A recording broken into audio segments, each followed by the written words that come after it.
Hello, everyone, and welcome to another episode of 1923 Main Street. Home of the Disney Travel Podcast with the latest Disney travel news. We are your hosts. I am Mike Braddock. And I'm Amelia Braddock. And today, Disney has finally released the Candlelight Processional Celebrity Narrators, and some more Disney at Christmas news is seeping through. Yes, it's that time of year again when everybody waits to see who will be the celebrity narrators for the Candlelight Processional at EPCOT. So we will go through the list. Who's new? Who's back? Who would we want to see? And who have we seen?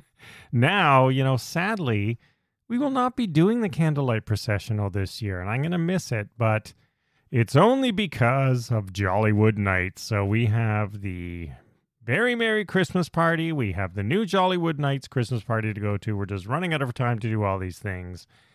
But we have lots of tips and information to share if you have not done it before, along with other things happening at EPCOT at Christmas.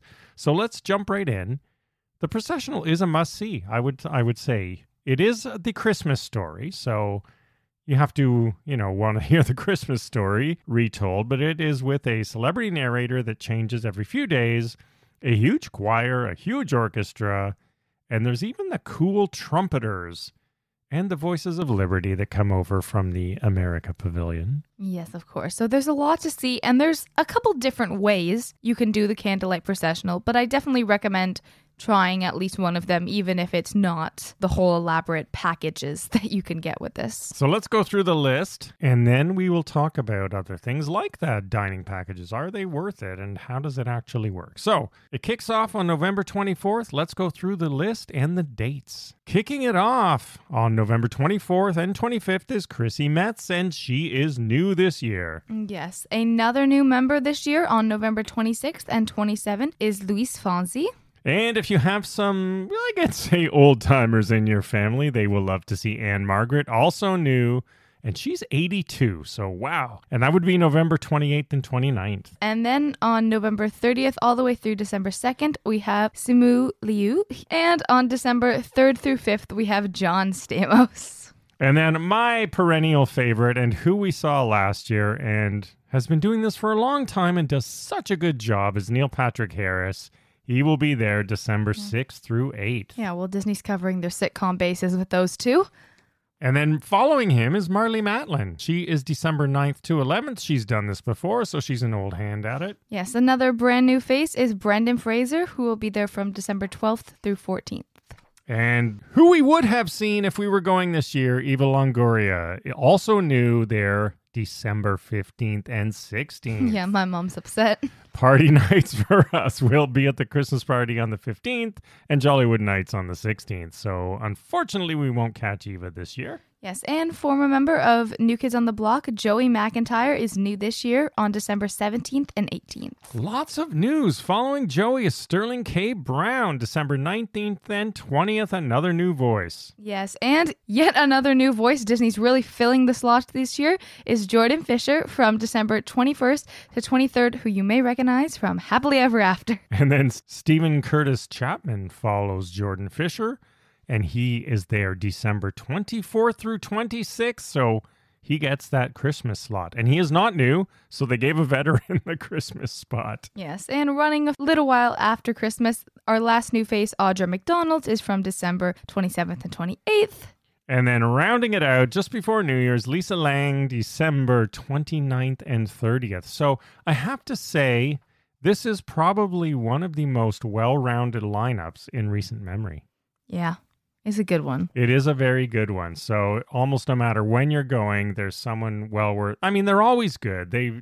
Disney does a great job of picking all of these individuals to be the celebrity narrators. Yeah, they do tend to be a little bit of a bigger star bracket than some other EPCOT festivals. So like Eat to the Beat and those things. These are all a good mix of current, past, and just popular people. All right, now, how do you see the Candlelight Processional? You've probably heard of the dining package option. If you've never done it, we have done it. That option requires you to book a restaurant, which gives you a spot, a guaranteed seat at a show of your choice.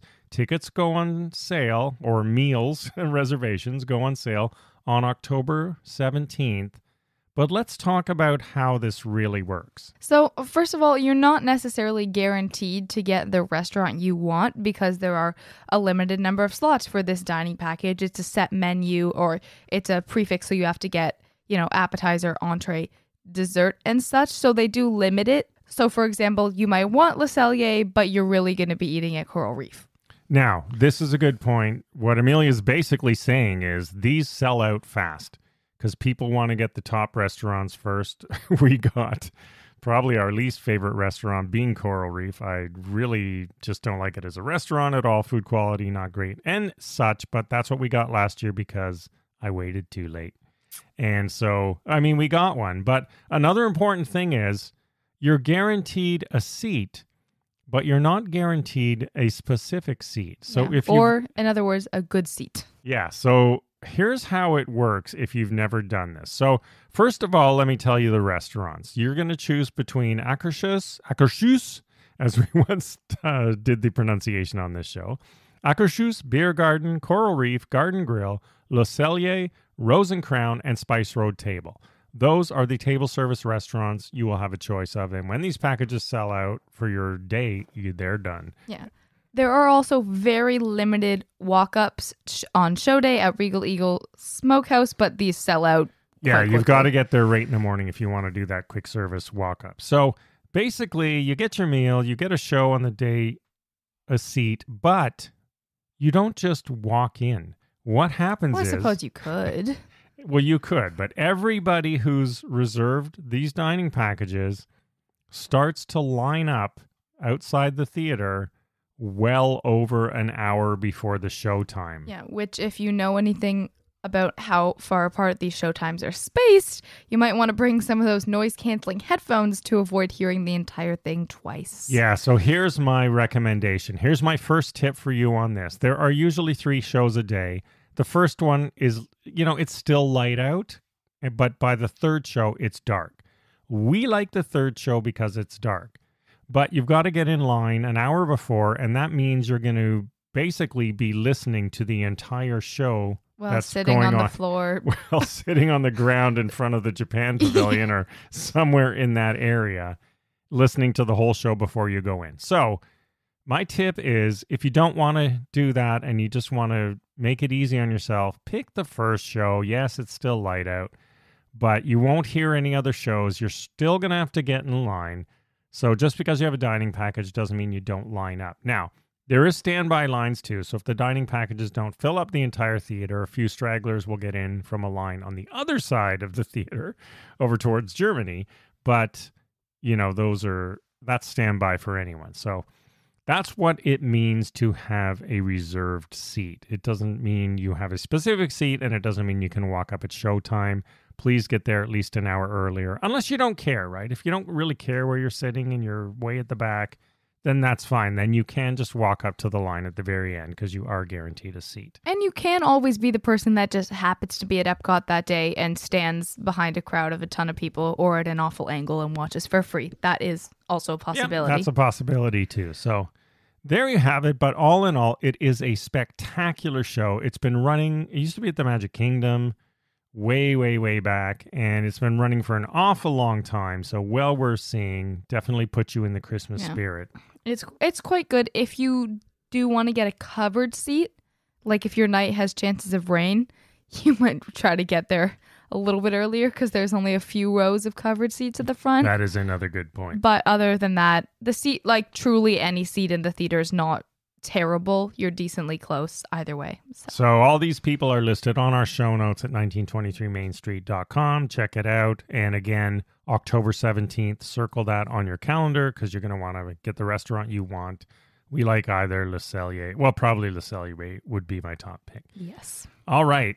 Santa is also back on another note at the Odyssey Pavilion at EPCOT. He will be there November 24th through December 24th, and you can get your pictures and meet Santa and so on. Always fun to do on a Disney vacation. Very magical. 30 days of magic. And also back. Yes, the holiday kitchens and cookie stroll. So there are over 15 holiday kitchens that, tempt you with their global holiday cheer. So and I think those are good. I like the holiday I enjoy kitchens. The holiday kitchens. They're quite good. And then they also have the holiday cookie stroll, which is if you buy 5 cookies from any cookie stroll locations and get the magic stamp in your festival passport. Once you have 5 stamps, you can bring it to Holiday Sweet and Treats Holiday Kitchen and then get a free cookie. And this runs through December 30th. Now, let's talk about the cookie stroll. The cookie stroll is fine. That's what I'm going to say. It's not bad for what you're paying. There are better cookies available, but it's not bad. Yeah, I would recommend, and we're going to talk about the next event that happens, and I'm going to say the cookie stroll for me is not worth it. I would recommend not doing it because the price you pay for the cookies, 1 or 2 of them are great, but some of them are and even the one you get as a freebie is okay, but they're not the greatest cookies.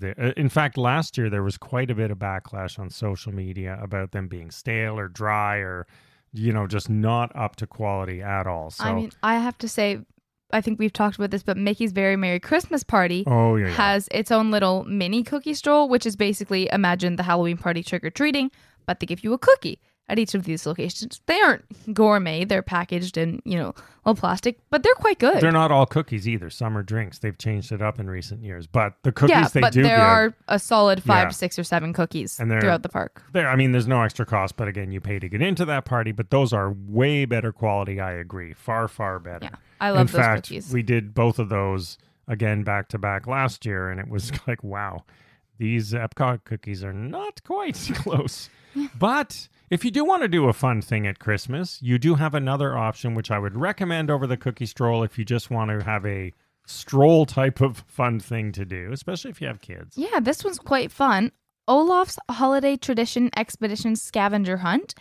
And this Epcot loves its scavenger hunt. Yes, this is all the way through World Showcase. So you buy your map and your stickers from the festival merchandise kiosk, and you can discover the tradition that Olaf found out at each pavilion. And even if you don't complete the quest, you can still redeem your map at Creation Shop or Disney Traders or World Traveler at the International Gateway, and you get a special holiday keepsake. This also runs through December 30th. Yeah, so you know what? This is, in my opinion, a far more fun thing to do. And then go to the holiday kitchens and buy a good snack instead of buying 5 cookies of which one is good. So, or not specifically for Christmas, but the Germany Pavilion in Caramel Couche has this delicious gingerbread cookie sandwich. Oh, yeah. It's so good. It is. That is not dry. Please get this. It's delicious. Yeah, it's my favorite thing. I'll vouch for that as well. It's even though it's available, not necessarily just at this time, it's very Christmassy. So, totally recommend it. There you go. Get ready for this Candlelight Processional. If you are lucky enough to be going, then I would recommend doing it if you've never done it or if you haven't done it for a long time. So check the show notes on 1923 Main Street. Follow along on social media as well. And check out our new shop with our subtle, cool Disney-inspired designs, a touch of magic. Also at 1923mainstreet.com/shop. Thank you for listening. As always, we will see you again next week and have a magical day. Bye-bye.